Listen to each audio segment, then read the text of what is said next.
Hello adventurers and welcome back to my channel. Today we are in Kalispell, Montana, where we are learning a little bit about the past of Kalispell. We are currently standing in the C.E. Conrad Memorial Cemetery. Now this is a cemetery that was founded originally in around 1902. C.E. Conrad was the founder of Kalispell. He was a man who was noted for many things, and in the area he was a pivotal piece of what made Kalispell today what it is. In fact, if you drive through the older portions of Kalispell, C.E. Conrad was directly tied to those. He was a man who brought in industry. He brought in presidents. He ushered in change for this area of Montana, which ultimately opened the gateway to creating Glacier National Park. He was a man who was known for a variety of different talents. He had a lot of connections, and of course, he had some very deep pockets. But after his passing, they needed a place for him to call his home beyond his home. And his wife at the time, sad from all of the loss, decided that she wanted to commemorate his life in a profound way by creating a memorial cemetery specific for him. Now, this particular cemetery has grown considerably since he was buried here as the first person. However, if you look around, you will see some of the most infamous names and famous names of the Kalispell area are right here located in this cemetery. Oh wow, this is on the National Registry of Historic Places. The Conrad Mansion can be toured in two different ways. You can either take a self-guided tour, which is what I did, so that I could take my time and kind of see all of the little small things that I would be interested in, or you can take a guided tour. This is a great way for you to learn a little bit more about C.E. and his family and all of the pieces of the puzzle that go together when it comes to painting the story of Kalispell from the past and how it moved into today's more popularized version. Now Kalispell is known for a variety of different things. You have a lot of people who come here again because of Glacier National Park or to recreate in the beautiful outdoors of Flathead or the surrounding areas. However, all of that came from the vision of a single man moving into this area and starting industry. Many places are beautiful in this country, but few of them are actually capitalized on the way that Kalispell was. In fact, if you come to many of the places where you might have a gorgeous outdoor space and you might think, wow, I don't understand why this isn't a national park. It's because it takes the legwork behind the scenes to make that happen. People like C.E. Conrad were willing to put in that legwork and invite people like Teddy Roosevelt to their home to show them why this area should be protected and preserved. Now, mind you, C.E. Conrad had his own vices and a lot of things that were a little strange. For example, he liked to go hunting. And so you might think, well, why are you preserving it if you're also hunting? But he had this balance within him that allowed him to see the bigger picture of why it's important to preserve the area, but also how it could be something that we could capitalize on. Now, the story of her past, like all stories, is filled with all sorts of interesting chapters. And I do encourage you to go to the Heritage Museum to find out a little bit more about those chapters. They do talk a little bit about C.E. Conrad there, but they also talk more about the indigenous tribes from this area. They talk about how Kalispell began to boom, how the trains came in, and what that looked like.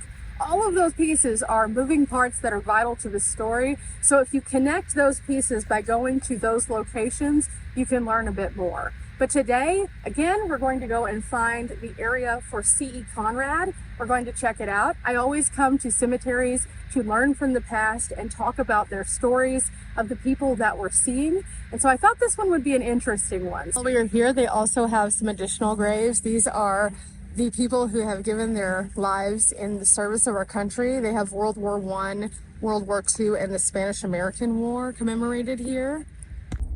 Okay, I'm trying to make it back toward the back of the property, and they have the sprinklers on today, so I got a little bit wet. But the actual place that we were looking for is at the very, very back on this overlook that is of kind of the town below. It's pretty interesting to see because once you pull all the way to the back, it's pretty sheltered from the rest of the cemetery. As I was going along, I found that they do have a veterans memorial area. That was pretty interesting. And once we make it to the back, there is a stone Conrad in front of a path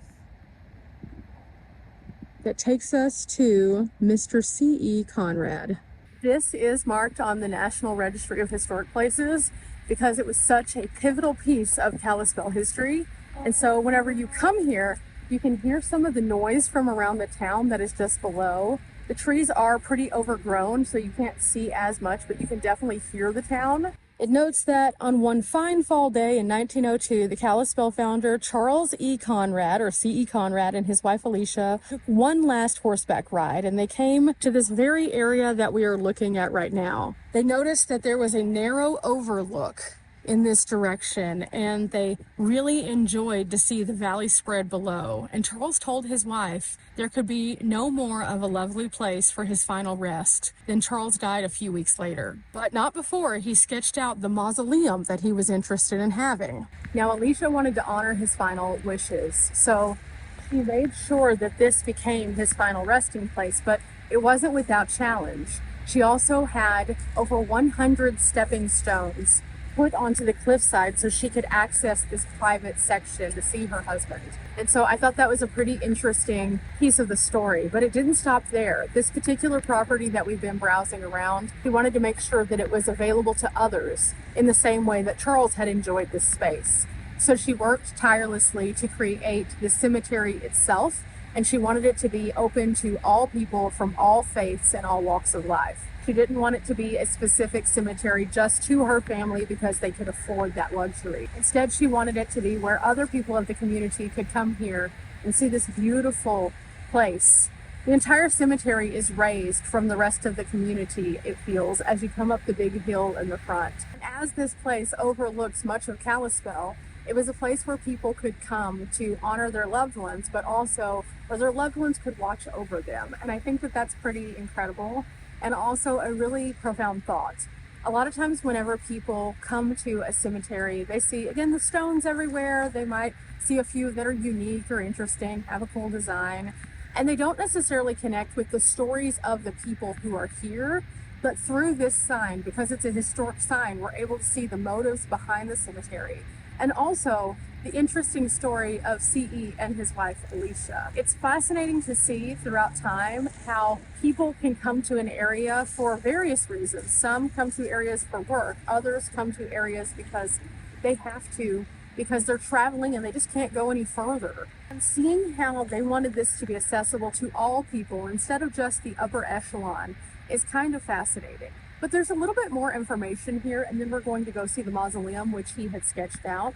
Now, this mausoleum itself is a fascinating mausoleum. It has a very specific architectural style, and it is the only mausoleum that I have seen thus far in the entirety of the cemetery. It goes on to mention that she had an invitation to A.W. Hobart, which was the superintendent of the famed Lakewood Cemetery in Minneapolis, Minnesota, and she asked him to come and visit the site and help her to create the cemetery itself. They wanted it to be a rural garden classic landscape, and the concepts that they wanted to use were first employed in Paris, France, then later in Boston, then Massachusetts, and offering a park-like setting for the enjoyment of the nature for people who were coming to visit their buried loved ones was very important because of CE's contributions to the natural space around Kalispell. See, at the time, they didn't necessarily have the kinds of setups that we see today for cemeteries. It wasn't about going to the cemetery and having a beautiful, peaceful, quiet setting whenever you're visiting your family members. They didn't have manicured lawns. A lot of times they did not have benches, and they saw the value in this and wanted to make this a reality for Kalispell. A lot of these cemeteries in this region at the time were just basically nothing more than a headstone and dirt, and that was it. But they wanted to spare no expense and bring out the nicer things for people who were here mourning the loss of their loved ones. The bench installations, the tree placement, the gardens themselves, these were all very important things. And at the time, it continued to grow and grow. It says on the sign that it's actually over 100 acres now. And so as you're coming here, there are over 18,000 people who have found this to be their final resting place, which means that there are families throughout not only Kalispell, but other surrounding areas who have come here to memorialize their family members over time. And I can only imagine that Alicia's goal and CE's original goals were to give them a place of peace as they had found this place to be. It mentions here on the sign that that was their goal, but I've read through a few different books and things like that about the Conrads, nomads, and their goal of conserving the outdoors and creating these beautiful spaces so that people could enjoy gardens and outdoor recreation, again, at Glacier Park and other places, was paramount. They built their lives in the outdoor space to make it where you could appreciate those finer things in life and everyone could have access to them. And so the cemetery is kind of the final chapter in that, and I find that to be absolutely fascinating. Now, as we make our way toward the mausoleum, this was officially put onto the Registry of National Historic Places in 2012. It has been celebrated as a piece of the community ever since. The mausoleum itself was designed by Conrad. However, it expresses his reference to the Greek style. He liked the column structure and found that the stone was an imposing structure, but at the same time would facilitate his needs. And so this was based off a design that he himself created. Just outside of the mausoleum, we have a few additional stones, including George H. Campbell, Mary Wardwell Campbell, and Alicia Conrad Campbell. Looking on at the structure, it is the size of a tiny home that most people would live in today. It does have a window to allow in light for when morning would be at hand. There is a two-step step up, 4 large columns, and then they do have a gate and then a door with a lock.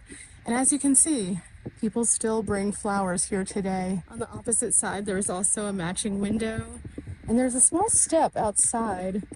I'm not sure. It's on both sides. Very interesting.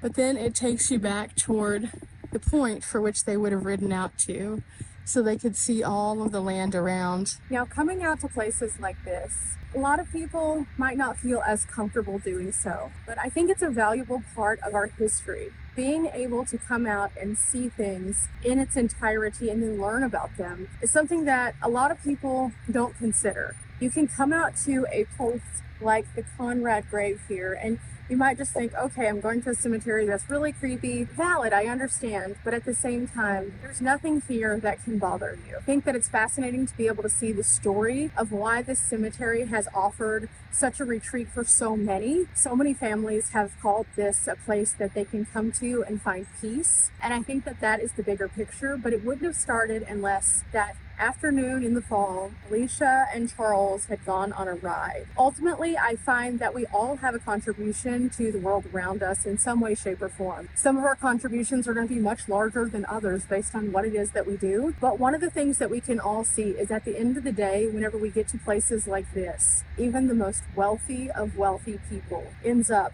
in a place like this. Now, we have the ability to rise to the cream of the crop and become that wealthy person and then just pretend like other people didn't exist. But in Charles and Alicia's case, they never did that. They always continued to care about the people around them, which is what made this a public space as opposed to a private entity space. And I think that there's something we can all take away from that, kind of. I think that overall, coming to cemeteries and learning the stories of those who are in those places helps us to see the great history of different communities. Today, talking about all the places you can stop to follow this story and also to see why this community is what it is today. Many people don't realize that the past creates the present. Without the past, we cannot have what we currently experience. So we need to look on at those things and learn about them. Because as I always say, guys, we learn from the past to make a better tomorrow. Visiting places like this might not be for everybody, but it's also telling the stories of the creation of places like Kalispell, or learning about people who created the soundtracks of our lives, or that might have fought for our rights, or who might have entertained us on the silver screen. They all have a story to tell, and we give them one last moment to tell that story here on the channel, because there's so many people who don't have those details. So by sharing those details, it allows you a window into something unknown, a brain wrinkle, so to speak. Again, many interesting people in this cemetery alone. 2 governors, a painter, lots of regular everyday people who had cool jobs. But this is the man who brought us here. And I hope you've enjoyed learning a little bit more about CE/Charles Conrad and his family. It's a fascinating story that I definitely say you should go check out those other sites for. But for now, remember, we're not here for a long time, but we are here for a good time. Bye.